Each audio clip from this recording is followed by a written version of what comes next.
lazy to avoid going to early Mass, but I always ask the Holy Spirit to give me the strength to persevere. We are to pray by means of the Holy Spirit. This is prayer that is brought about by the indwelling Spirit of God. I learned that faith shields us from Satan's fire darts.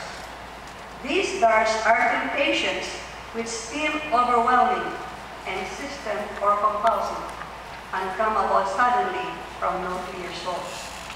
If we do not act in faith to immediately reject such a satanic attack, these fiery darts will bring confusion, depression, anxiety, or fear. During one of the meetings I attended at Oasis in Guadalupe Center in Canoga Park, a team leader asked me where I get my energy, and I would respond, from the Holy Spirit. I suggested that all the volunteers